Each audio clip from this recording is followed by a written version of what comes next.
Muy buenos días, sean todas y todos bienvenidos a su programa Amanecer Campirano. Me da muchísimo gusto estar con cada uno de ustedes en este día más, en una mañana más que estamos compartiendo. Les agradezco a quienes nos permiten acompañarlos en su mañana a través del radio del 1150 de la AM, así como en las diferentes frecuencias de la República Mexicana, a quienes en su televisor por la cadena Alba-Visión nos permite desayunar con usted, acompañarlo en lo que se arregla y salimos al campo. Y por supuesto, la invitación es que nos sigan en nuestras redes sociales a través del nombre de Acoustic Noticias, Acoustic Informa, son las dos maneras en las que nos va a poder encontrar en las diversas plataformas de las redes sociales. Y comenzando nuestro programa, ahora sí que comenzando nuestro amanecer, me da muchísimo gusto poder contar en este programa con mujeres increíbles. Vamos a entrevistar a dos mujeres, a dos científicas, a dos investigadoras, en un tema particular, cada una en su ramo, y vamos a comenzar con la maestra Galilea de Jesús Fonseca González, quien ella es investigadora del Laboratorio de Recursos Zoogenéticos del INIFAP. Maestra Galilea, bienvenida y muchísimas gracias por estar esta mañana con nosotros. Hola, muchas gracias por la invitación. Un gusto estar aquí con ustedes. Y justo vamos a comenzar con la maestra Galilea para preguntarle acerca de un tema que ha cobrado relevancia, que tiene su importancia y que queremos que ella desde su expertise nos la esté platicando y nos vaya haciendo más consciente, como hemos venido haciéndolo con los diferentes entrevistados, entrevistadas que nos proporciona el INIFAP, en este caso investigadores, maestros, doctores, que tienen toda su experiencia dentro de sus diversos temas. Y la maestra Galilea, me gustaría primero comenzar, maestra, con que nos explicara qué son los recursos genéticos y luego cómo los ubicamos en la parte acuática o en la parte acuícola de nuestro entorno primario. Muy bien. Bueno, para iniciar, los recursos genéticos acuáticos van a ser todo el conjunto de especies precisamente acuáticas que tienen ya sea un valor actual o un potencial para algún fin. En el INIFAP no estamos muy enfocados para la seguridad alimentaria, entonces más que nada es aquellas especies de interés alimentario, ¿no? También que tenga potencial para la pesca o para la acuicultura. Y bueno, específicamente que contengan características que pueden ser genes que nos interesan conservarlos. Esto para mejorar, por ejemplo, en el caso de la acuicultura, lo podemos identificar como si hay alguna población de cierta especie que es resistente a alguna enfermedad, entonces ese es un gran potencial para ser conservado. Correcto, maestra. En este mismo sentido, preguntarle cómo podemos, como parte del sector, pero también como parte de un ciudadano común, saber cuál es la importancia de contar con investigación dentro y para los recursos genéticos, ya sea pesqueros, acuáticos. ¿Cómo es correcto, maestra? ¿Recursos genéticos pesqueros o es distinto el decir acuáticos o recursos genéticos acuícolas? ¿Tienen diferencia entre estas determinaciones? Acuáticos y pesqueros, digamos, acuáticos va a ser así muy general, toda aquella especie acuática que tenga potencial, ¿no? O tenga un valor actual. Y pesqueros va a ser específicamente para aquellos que tienen precisamente un valor en la pesca, es decir, específicamente para la seguridad alimentaria. Acuático puede ser, no sé, una especie de importancia tanto alimentaria como importancia social, cultural, ambiental, no específicamente para la pesca. Si es específico para la pesca, pues ya sería pesquero. Correcto. Y la parte acuícola nos estaríamos refiriendo a todo aquello que tenga que ver con la producción acuícola de las especies. Así es, más enfocada a la acuicultura. Correcto. ¿Cuál es la importancia? Ya nos daba una primera pista, maestra, en la parte de decirnos que los recursos genéticos pesqueros tienen que ver o todo que ver con la parte de la seguridad alimentaria y tendrán que estar sumando. Pero además de la seguridad alimentaria, ¿cuál es la importancia de los recursos genéticos pesqueros?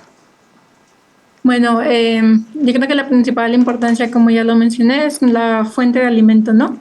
tanto específicamente la acuicultura es un sector que ha tenido mucho crecimiento en la parte de producción de alimentos en los últimos años. Entonces aquí ya nos da un indicio de que en el futuro va a ser algo primordial a darle importancia y pues empezar a conservarlos.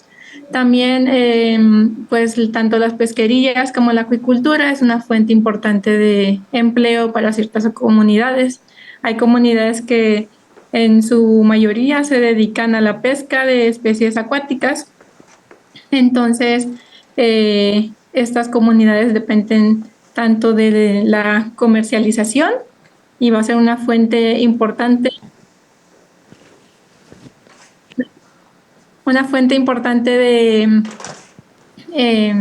económica para las familias de estas comunidades, pero también una fuente de alimento, ¿no? Para estas comunidades a su vez. También para tener, pues, conservado líneas genéticas que sean de interés, no sé, a lo mejor que tengan tolerancia al cambio climático, que es un tema que hemos estado platicando en los últimos años, que es algo a que darle mucho énfasis, ¿no? Correcto.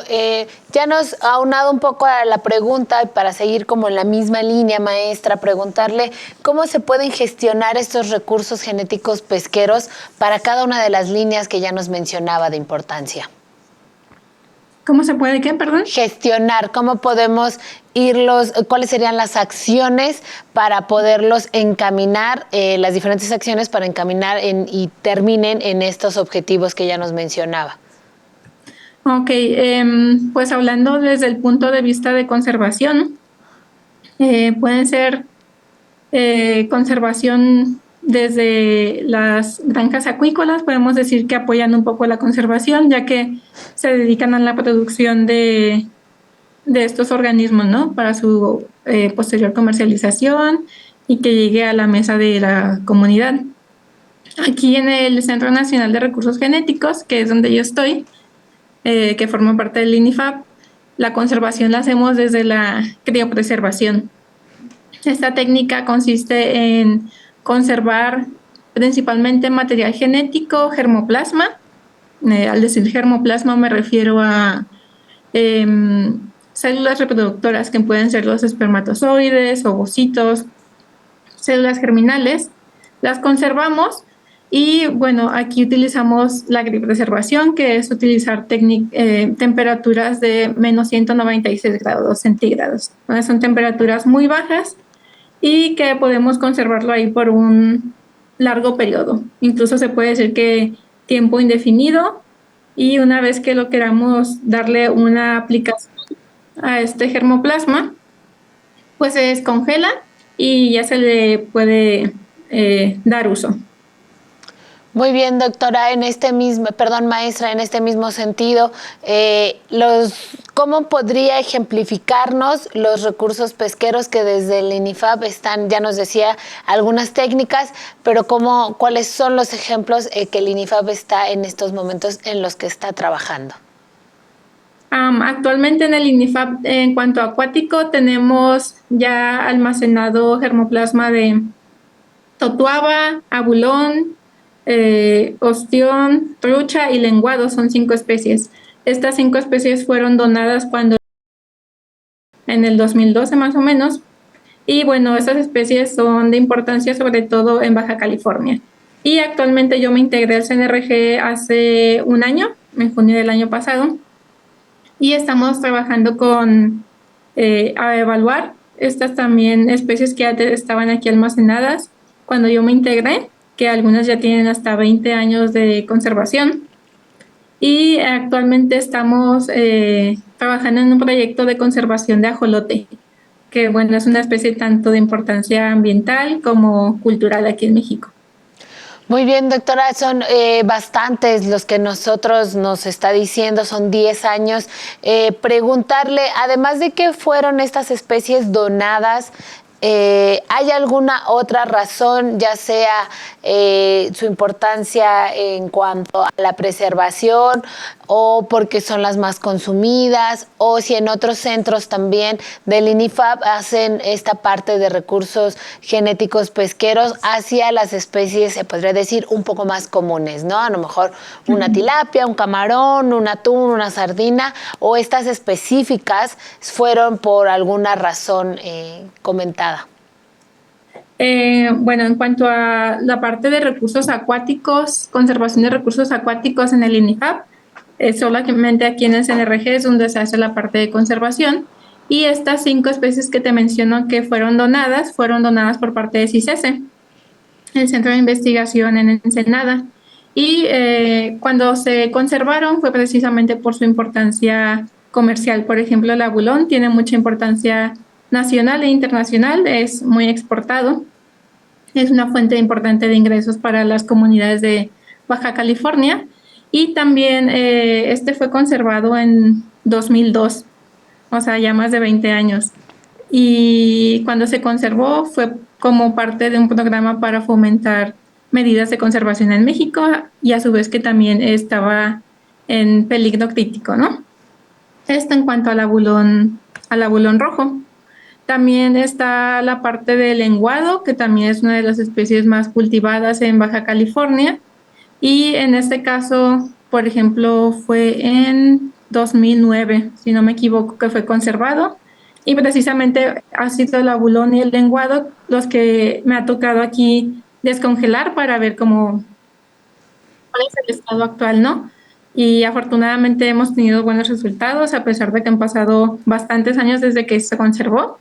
Podemos decir que gracias a la técnica de criopreservación, pues se han mantenido en condiciones óptimas durante tantos años. Y pues sí, las demás especies como el ostión, la totuaba y la trucha son también de importancia para la alimentación, específicamente para Baja California, y también que están en algún estatus de peligro. Entonces, por eso fue precisamente que se dio su conservación en aquel entonces.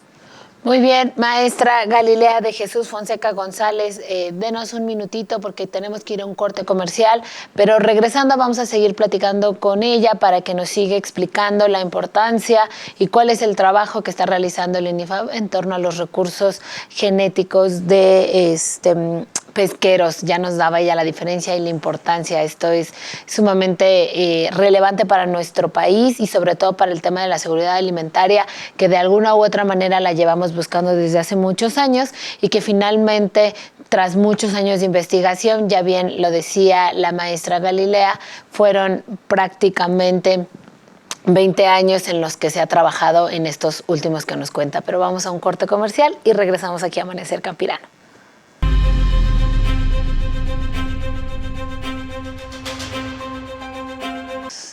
Y estamos de vuelta aquí en Amanecer Campirano. Me da muchísimo gusto que siga con nosotros. Estamos entrevistando a la maestra Galilea de Jesús Fonseca González, investigadora del Laboratorio de Recursos Zoogenéticos en el Instituto Nacional de Investigaciones Forestales, Agrícolas y Pecuarias, el INIFAP.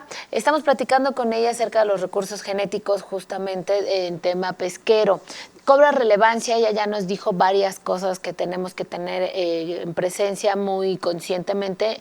Primero, porque estos recursos van a estar sumando a la conservación, lo cual es importantísimo en el sector primario porque tendríamos que estar haciendo desarrollo sostenido de nuestros productos alimentarios y básicamente de lo que estamos tomando de la naturaleza. Acuérdense que el pasado 24 de junio la ONU dio a conocer que nos hemos acabado todos los recursos naturales que se estaban esperando para este año y que se pudieran regenerar de manera sostenible, que actualmente lo que estamos consumiendo a partir del 25 a lo que va a restar ya sería un excedente y que habría que encontrar las diferentes maneras de poder pues hacer este desarrollo. Uno de los grandes aliados pues es la investigación, uno de los grandes aliados por por supuesto, es el tema de la conservación de los recursos genéticos en muchos aspectos. En este caso estamos hablando de los recursos genéticos pesqueros. La maestra ya tuvo a bien explicarnos en la primera parte de su entrevista el tema de la diferencia entre los pesqueros, entre los acuícolas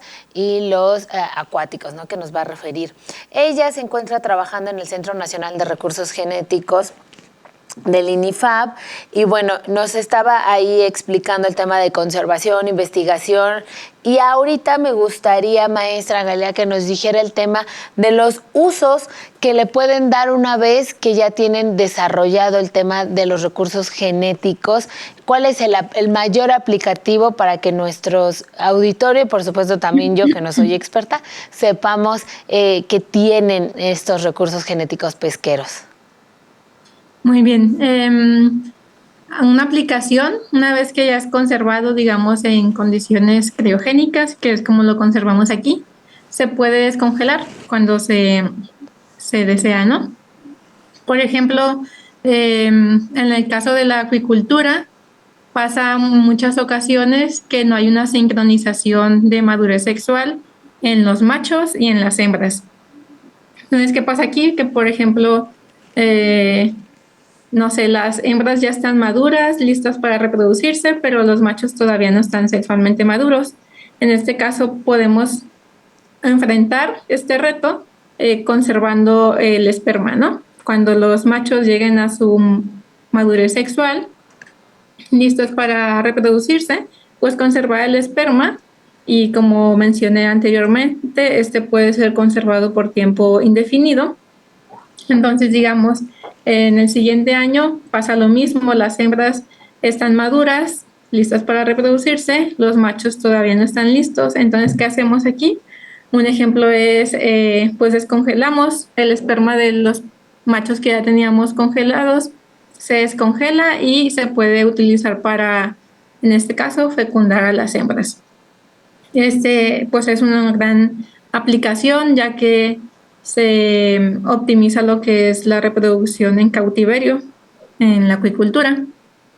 También, por ejemplo, si hay alguna especie en peligro de extinción, podemos conservar su germoplasma, sus células germinales específicamente, que son células que no van a estar sexualmente maduras, pero que posteriormente se van a diferenciar en espermatozoides o en ovocitos.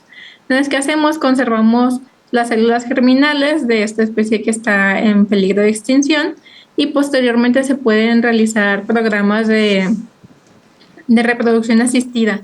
Esto quiere decir, podemos usar estas células germinales para la misma especie que está en peligro de extinción, o si no tenemos por alguna ocasión, por alguna razón, ejemplares o acceso a esta especie, podemos utilizar una especie que sea genéticamente cercana.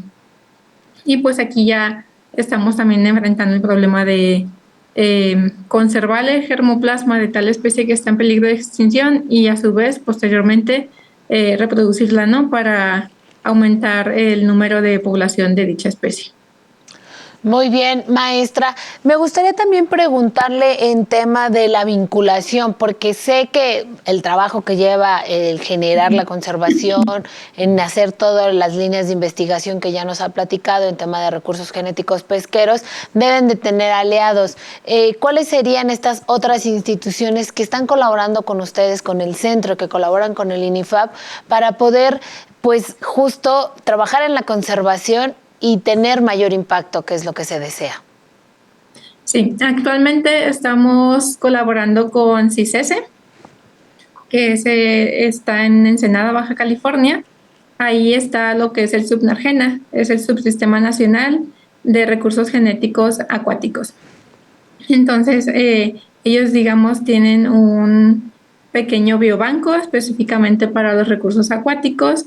Entonces, es la principal colaboración que tenemos ahorita.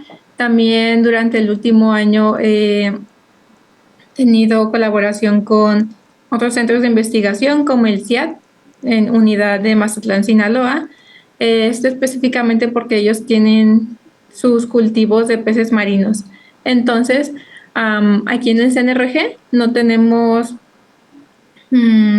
digamos, no tenemos cultivos, no realmente no hay animales aquí.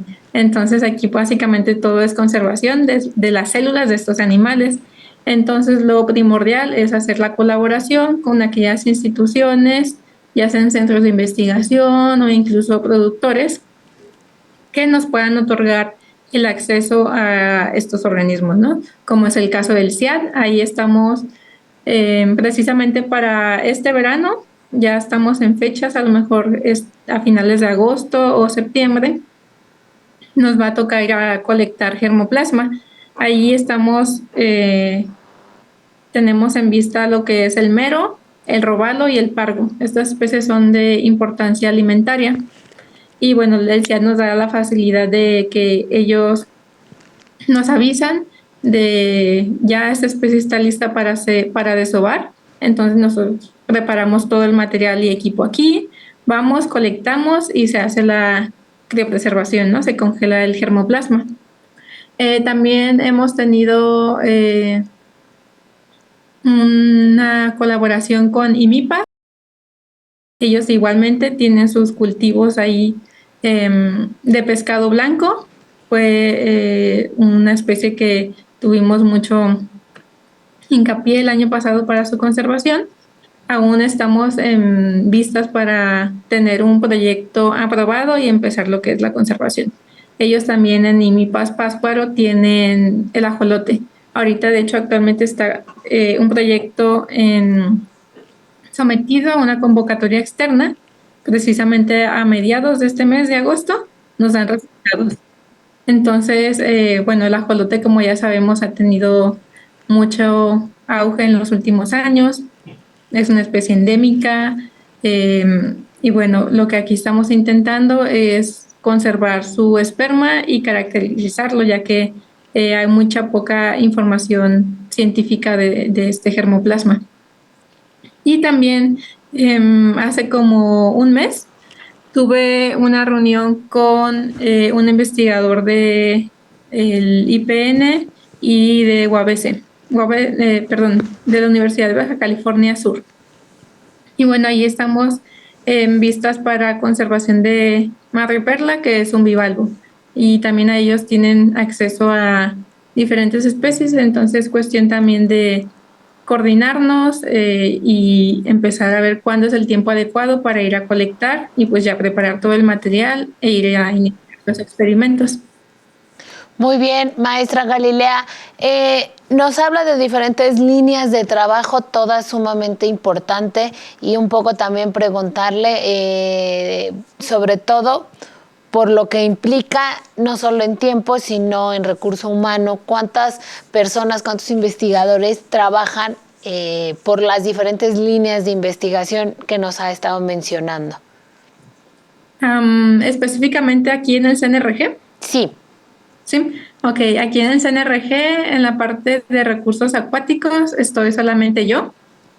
Yo me integré el año pasado, entonces fue que se le empezó a dar a seguir desarrollando esta parte, ¿no? Porque en los años anteriores estuvo un poquito en pausa, ya que no había nadie encargado específicamente para esta área de especies acuáticas. Sin embargo, aquí en el CNRG, por ejemplo, si nos queremos en especies acuáticas enfocar en algún experimento que también conlleve la parte de genética, pues también está la colección de genómicas, donde ahí hay actualmente 5 investigadores. En cuanto a, por ejemplo, si queremos hacer morfología o algo ya específicamente de las células como espermatozoides, también me apoyo un poquito de mis compañeros de la colección de zoogenéticos, que ellos están más enfocados en la parte de pecuaria, pero igual ahí vamos colaborando todos, depende de lo que se necesite. Pero sí, en cuanto a recursos acuáticos, específicamente en el CNRG, solamente estoy yo. Muy bien, pues eso es muy importante porque ahí seguimos pensando y teniendo claro el ejemplo de que mujeres muy jóvenes están colaborando en la investigación. Y esta sí ya es un poquito más en tema personal. ¿Cómo decidiste, maestra Galilea, al dedicarte a recursos genéticos? ¿Cuál fue lo que determinó que tú estés hoy en esta posición? Bueno, desde pequeña cuando estaba en la primaria, secundaria, mi mayor interés era la parte de biología, ¿no? Ciencias naturales, toda esa parte era como mi materia favorita. Ya para la universidad, yo soy egresada de ingeniería en biotecnología. En ese entonces yo no estaba muy segura si irme para la parte de eh, conservación de especies, en lo ambiental, en la parte de farmacología, entonces ya me decidí por biotecnología, que engloba todas estas ramas. Y también antes de la universidad, para terminar la preparatoria, hice, me parece que fue el servicio social en la Universidad Autónoma de Sinaloa, en la Facultad de Ciencias del Mar. Entonces ahí fue la primera ocasión que tuve conocimiento de esta área de conservación de recursos acuáticos. Fue una estancia pues bastante breve, pero pues me sirvió para yo tener este tema ya en consideración. Muy Y una bien. vez que Ay, terminé la carrera de ingeniería en biotecnología, me decidí casi inmediatamente que terminé a hacer el posgrado. Ahí ya fue donde yo contacté a una investigadora, le comenté lo que yo estaba interesada en aprender y pues ya ella me comentó que había tal proyecto específicamente fue de conservación, de criopreservación de células germinales de robalo blanco. Entonces ahí fue, digamos, ahora sí, eh, la ocasión en que ya me eché de una a todo este tema, ¿no? Y pues a partir de ahí ya me empezó a dar bastante interés este tema, apasionarme por él y ya fui siguiendo esta línea. Afortunadamente, pues ya logré establecerme profesionalmente, muy, estabilizarme en esta área que era lo que yo quería. muy bien, maestra, pues qué gusto escuchar tu historia de la maestra Galilea de Jesús Fonseca, a quien le mando un abrazo y le agradezco la entrevista. Nosotros tenemos que terminar esta entrevista, además de agradecerles, vamos a un corte comercial para volver con la siguiente. Muchas gracias, maestra, Muchas vamos a un corte gracias. y Nos volvemos. vemos.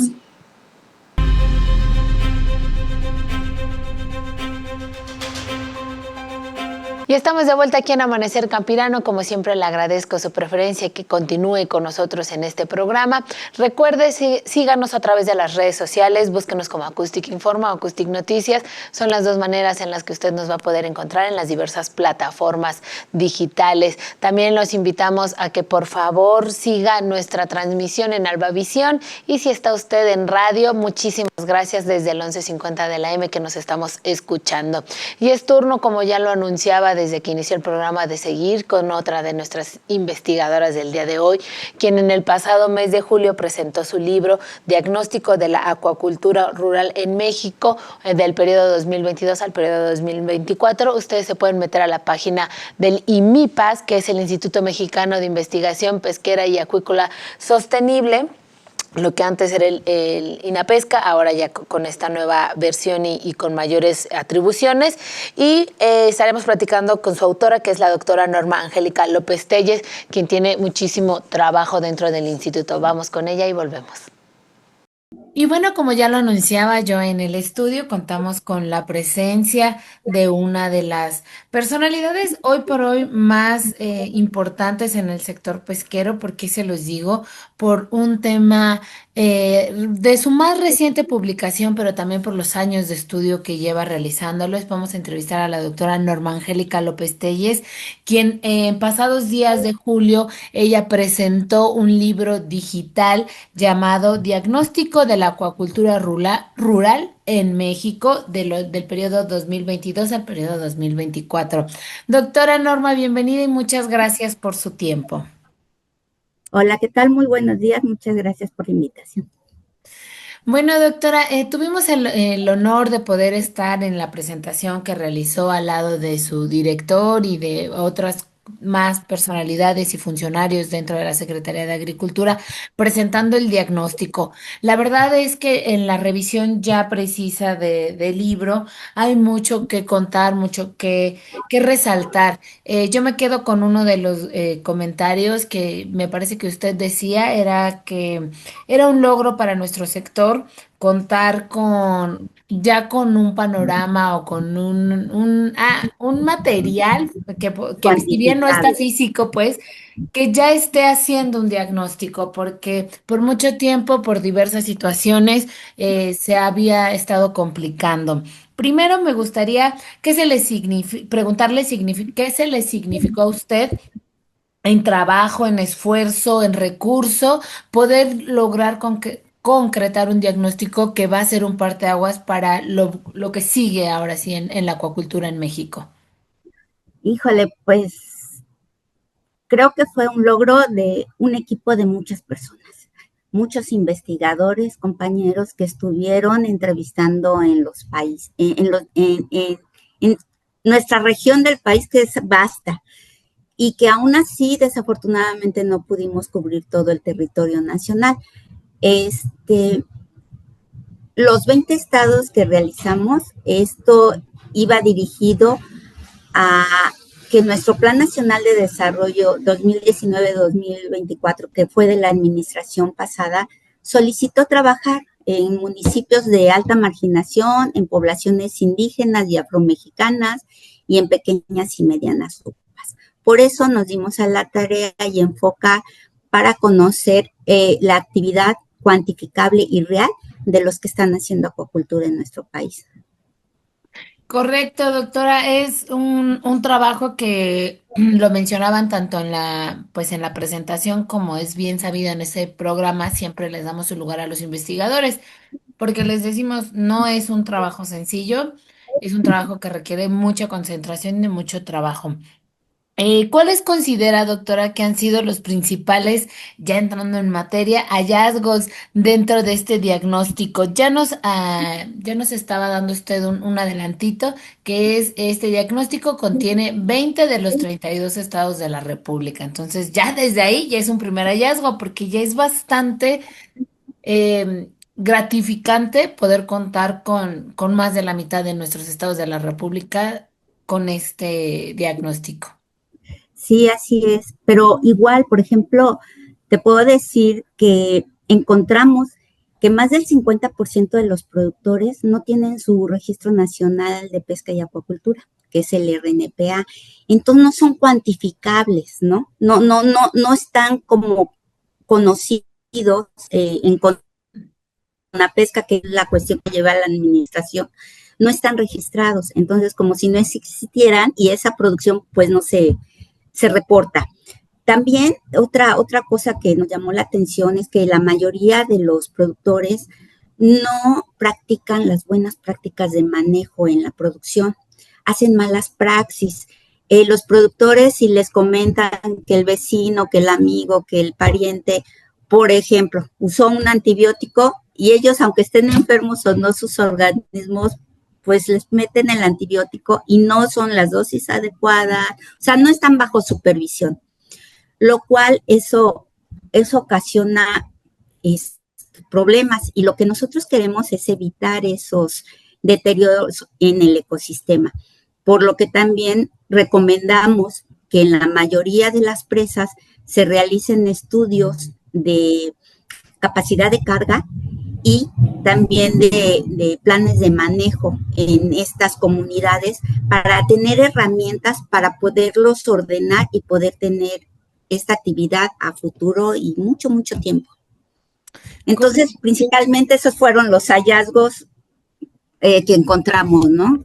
Un poquito para también poner a nuestro público, yo les digo, aunque somos un programa especializado en el sector primario mexicano, siempre queremos contar con nueva audiencia y a veces están aquí con nosotros gente que no está relacionada con el sector. Por eso, muy importante resaltar este diagnóstico tan solo en la primera parte, con el primer hallazgo que nos dijo doctora, del que no estén dentro del registro las y los acuacultores, ya va a ayudar y sí es un poco de pregunta, porque quizá no, yo espero que sí, ayude a los tomadores de decisiones a hacer campañas o algo para pues concientizar a las y los acuacultores que pues que se unan, ¿no? No sé si más o menos Claro, para ellos serviría. claro, porque el estar registrados ya se toman en cuenta, ya se sabe cuántos acuacultores hay en esa zona y entonces ya hay programas que se pueden enfocar a esas áreas, ¿no? Correcto, doctora. En cuanto a la parte de los aspectos o los datos relevantes, además de los que ya nos contó, ¿cómo podrían ejemplificar, además de esto que yo le contaba, la parte de que los tomadores de decisiones pudieran realizar campañas, qué otra acción se podría derivar ya contemplando los hallazgos que en el libro encontramos? Bueno, pues la mayoría de los productores, te estoy hablando más o menos de un 70% de ellos, están interesados en profesionalizarse. ¿A qué me refiero?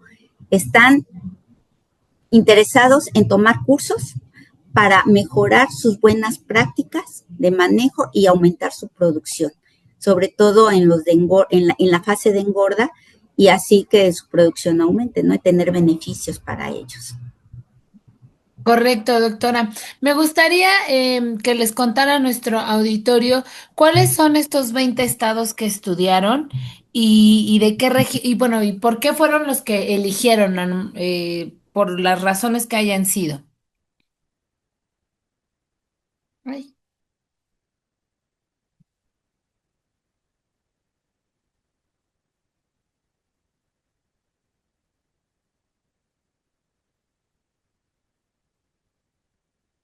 yo no, sí tengo luz.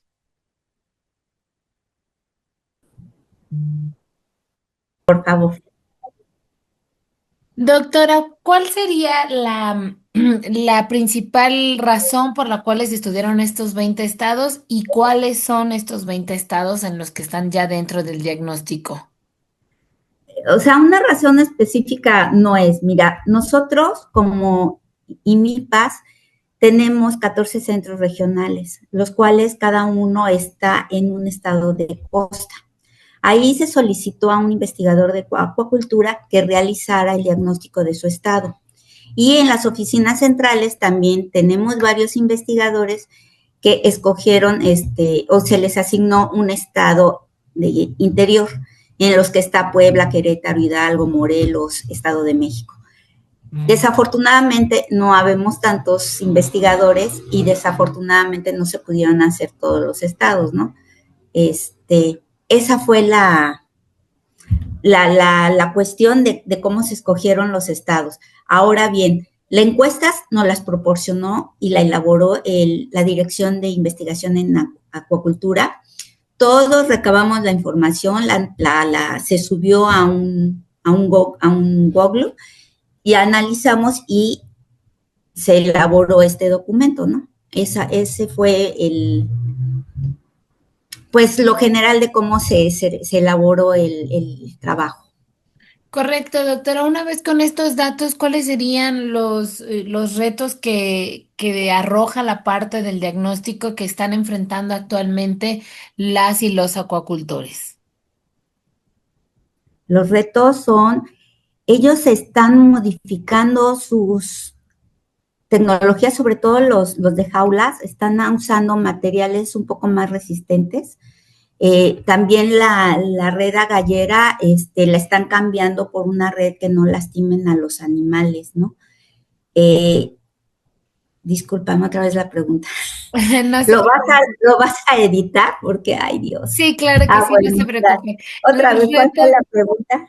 Claro, los retos que se están enfrentando actualmente las y los acuacultores de nuestro país como parte de este diagnóstico que les están arrojando los resultados. Bueno, los retos son el cambio climático, que están aumentando las temperaturas en época de secas y tienen altas tasas de mortalidad. Que ellos mismos están cambiando en materiales, sobre todo los acuacultores de jaulas, están cambiando a materiales más resistentes a sus tecnologías, ¿no? Principalmente esos son los dos retos. Y vuelvo a lo mismo, ellos mismos tienen que crear esa conciencia en donde debemos de cuidar el ecosistema para no sobrecargarlo y poder tener y hacer esta actividad durante mucho tiempo, ¿no? Correcto, doctora. En cuanto a las especies acuícolas que predominan en nuestros sistemas rurales, ¿cuáles son las que se han estudiado en este diagnóstico y por qué fueron seleccionadas? Pues no es que fuimos seleccionadas, una de las preguntas clave fue esa, ¿qué era lo que se cultivaba? Y quien definitivamente se lleva a la corona es la tilapia. ¿Por qué? Porque esta cuenta con la biotecnología que se requiere para realizar los cultivos. Es una especie que ya está domesticada, se conoce su ciclo completo de vida, se reproduce en cualquier época del año y podemos abastecer crías. Tiene una alta tolerancia a los factores físico-químicos como son la temperatura, la concentración de oxígeno disuelto y no se estresa fácilmente. Todas esas son características de una especie para cultivarse. Por eso la tilapia es la que se lleva la corona, ¿no? Correcto, doctora. Denos unos segunditos para volver con usted. Vamos al estudio para ir a un corte comercial y regresamos.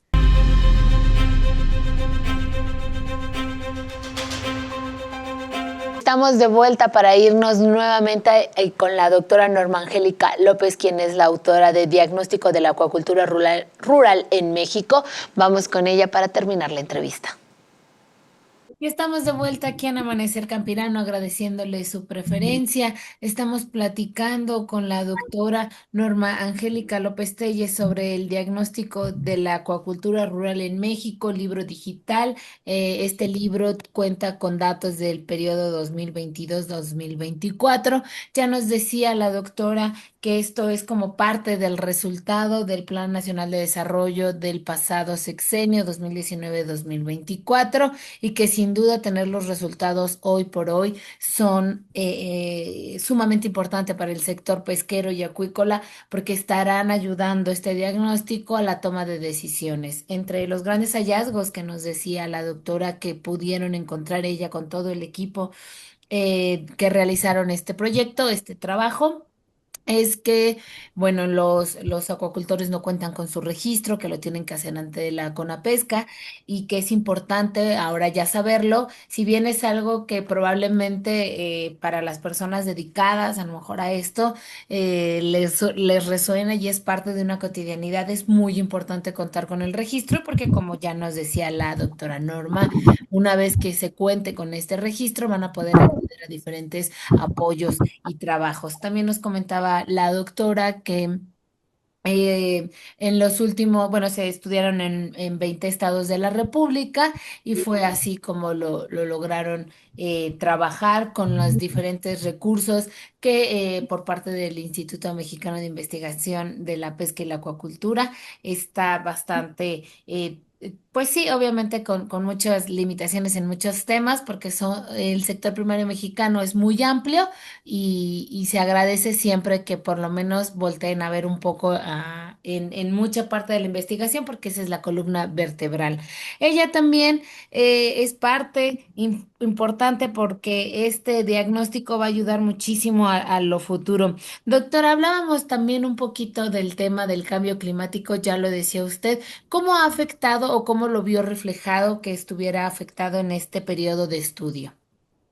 Así es, los productores nos comentaban que aumentan las mortalidades en las épocas de seca y esto les generan pérdidas económicas. Entonces, de aquí es bien importante que ellos conozcan todos esos indicadores, salud, ambiental, nutricionales, para que puedan mantener el equilibrio en su cultivo y evitar pérdidas económicas con la mortalidad. ¿Y cómo le van a adquirir eso? Pues con la profesionalización, solicitando cursos o acompañamiento técnico que ahora se les está empezando a dar por los estados. Correcto, doctora. ¿Cuál sería el principal, en los términos en cuanto a apoyos institucionales, cuáles serían los avances que se han observado? ¿Cómo, o sea, cómo es que de esto que estudiaron, de esta parte de los acuacultores que estudiaron, de las regiones que estudiaron, si se han acercado a tener apoyos? Digo, ya nos decía usted, un primer hallazgo importante es que no todos cuentan con el registro, eso ya los limita, pero los que sí, sí se han acercado, han cambiado en algo sus condiciones, han mejorado también. No solo en apoyo económico, importante mencionarle al público que uno de los principales apoyos para los sectores como la acuacultura y la pesca es la capacitación en buenas prácticas. ¿Cómo usted ve en este panorama de esto, de este periodo estudiado, de estos estados estudiados con estos agentes estudiados? ¿Cómo lo ve en ese tema? ¿Han aportado más? ¿Han ido mejorándose a lo largo de estos años? ¿En esos 2 años hubo unas mejoras? ¿Tuvieron el tema? ¿Cómo lo resolvieron? Ok, como un avance, sí te puedo mencionar que los apoyos ahora son directos al productor, ya no se utiliza un intermediario. Y eso es bien importante porque el productor ya sabe que le va a llegar lo que está solicitando. Sobre todo, ahorita se les da el apoyo en crías, en número de crías para los organismos, ¿no? Eh, y como en un retroceso es que este monto de apoyo pues ha disminuido, pero en general creo que lo importante es que hoy en día el productor lo solicita y es directo a quien le llega, y eso es bien importante. Correcto, doctora. ¿Cuáles serían las iniciativas innovadoras o exitosas que las comunidades rurales pudieron compartir con ustedes dentro de este diagnóstico? Bueno, mira, la acuacultura en jaulas podemos ver que es rentable económicamente. Y como te comentaba, los mismos productores han venido cambiando los materiales y los diseños de estas para mejora y duración. Entonces, aquí lo que debemos de cuidar es la capacidad de carga del sistema y, como te comentaba, igual los planes de manejo para cada sistema para que no se colapse, porque los planes de manejo se maneja en comunidad y la comunidad va a decir cómo quiere avanzar en este cuidado de los ecosistemas. Entonces, eso es lo innovador, ¿no? Es rentable, están modificando sus materiales para mejor duración y aquí les tenemos que ayudar y apoyar con la capacidad de carga del lugar y con los planes de manejo. Correcto, doctora. En algún ahora sí que en un párrafo, en un comentario sencillo, ¿qué es lo principal que destacan de este diagnóstico y que a la pregunta de decir cómo se encuentra la acuacultura en México, este diagnóstico es lo más reciente? Entonces, con base en él, ¿cómo se encuentra nuestra acuacultura rural? La mayoría está produciendo para venta, aunque hay pocos que producen para consumo.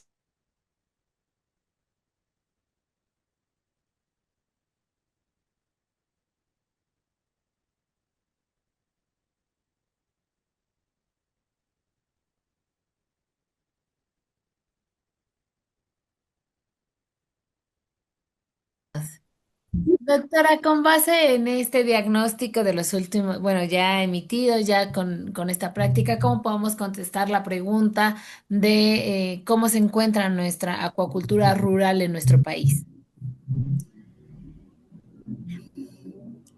La acuacultura, te comentaba, sobre todo en jaulas es muy rentable, ¿sí? Entonces, aquí los productores más bien deben de hacer por registrarse para toda esa producción que están haciendo y que no está registrada, poder que aparezca en los anuarios estadísticos. Se me fue, perdón. No se preocupe, doctora. A ver, otra vez, ¿cuál pregunta, eh? Es que esa Le, no la tengo. le ¿Es la vuelvo. 11?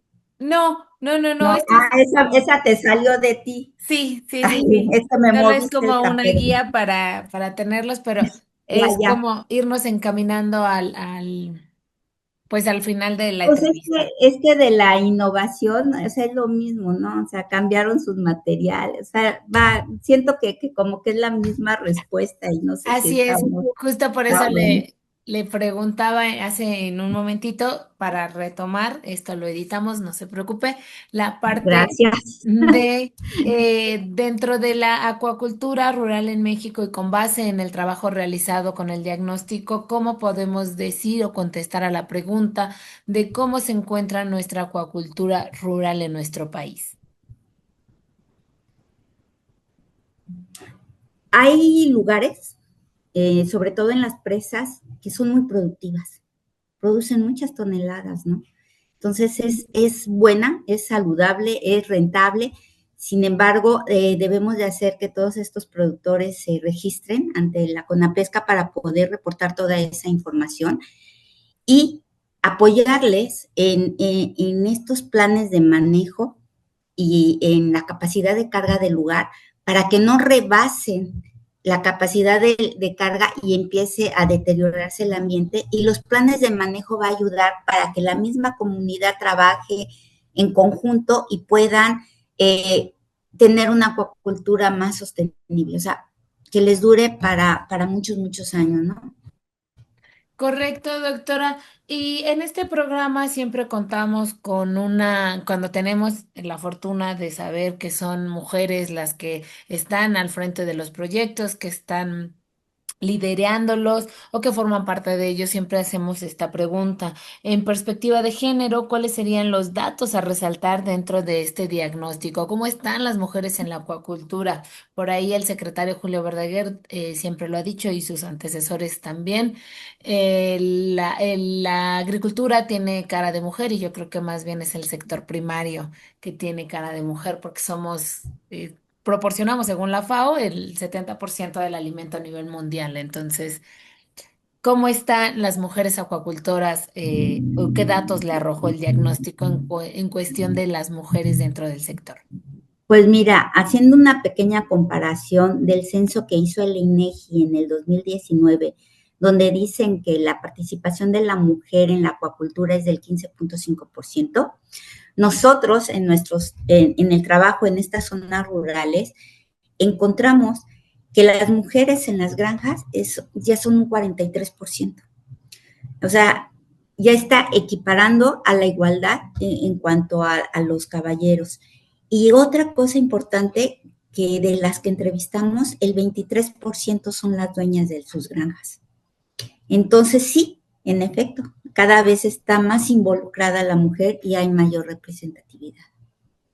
Muy bien, doctora. Ya estamos casi por terminar la entrevista y no dejo de agradecerle, pero antes, una de las preguntas que no queremos que se quede en el tintero, sobre todo por el tema que nos decía de la capacitación, es en cuanto a instituciones educativas o de investigación, además de ustedes como IMIPAS, ¿cuáles serían las otras que se están ahí conglomerando para continuar con este trabajo? Mira, existen muchos centros de investigación y universidades en nuestro país que trabajan con la reproducción de especies nativas y con acuacultura. Estas especies nativas como robalo, castarrica, peje lagarto, les están desarrollando la biotecnología de todo su ciclo de vida. Pero mientras no tengamos el 100% de esta biotecnología, todavía es un problema tener que abastecer de crías a los productores y las fases. O sea, el productor te dice, ok, ¿cuánto va a engordar? ¿Cuánto, no? Es lo que les interesa.